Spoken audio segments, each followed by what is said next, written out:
Dogs are making a comeback in the White House. President-elect Joe Biden's dogs, Champ and Major, will move in January. And Major is making some headlines as the first ever shelter dog in the White House. Leah Shields is live from the Jacksonville Humane Society this morning. And Leah, this is helping to shed some light on rescue animals everywhere.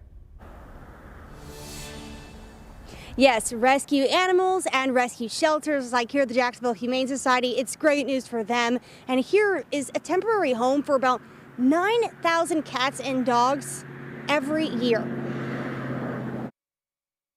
The biggest thing that people think about shelter pets is that they're in the shelter because there's something wrong with them, and that's not true. Lindsay Landecker is the Assistant Development Director at the Jacksonville Humane Society. November is Adopt a Senior Pet Month, so she introduces us to some of her favorites who are in need of a home. She says some of the senior animals may look rough around the edges, but they just need some love. I think senior pets are amazing. First of all, they love to take naps just like me, so there's nothing wrong with a pet who naps. Older dogs are often house trained already too.